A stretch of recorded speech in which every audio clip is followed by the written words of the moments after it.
அவர் 1 மணி நேரம் சொன்னார்ல, 24 மணி நேரத்துல பத்திரிகையாளர்கள்லாம் அழைத்து கொண்டு போய் அவர் அங்க போய் எங்கே நான் எந்த இடத்துல இடைமறிக்கிறேன், எத்தனை வயலுக்கு நான் தண்ணீர் பாய்ச்சிருக்கிறேன் என்பதை தகுதி நிரூபிக்க தயாரா.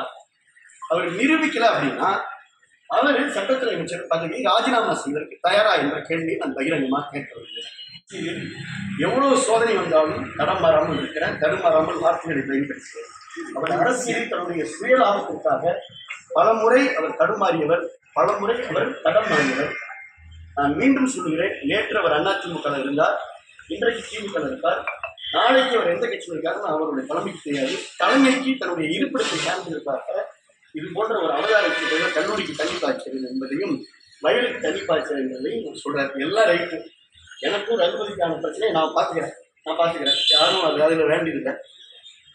நீதிமன்றத்தின் மூலமாக அவர் இதற்கு கூட்டிலேயே பதில் சொல்ல வேண்டிய நிலையை நிச்சயமா நான் உருவாக்குறேன். அதனால் எனக்கு ரகுபதிக்கான பிரச்சனை நான் பார்த்துக்கிறேன். புதுக்கோட்டை தண்ணி பிரச்சனையை பார்க்குறேன்.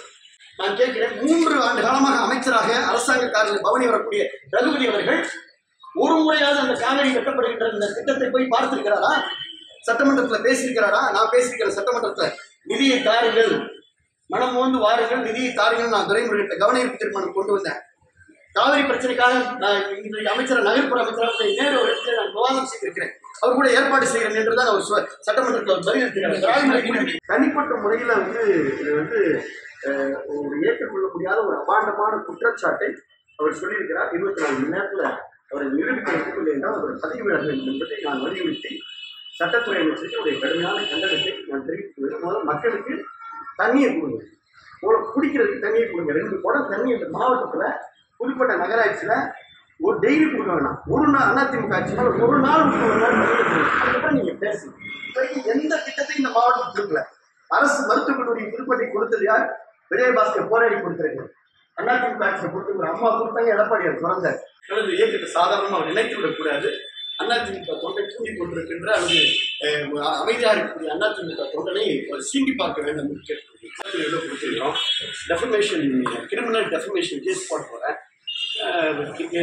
நீதிமன்றத்தில் கிரிமினல் டெஃபமேஷன் கொடுத்து பதில் சொல்லி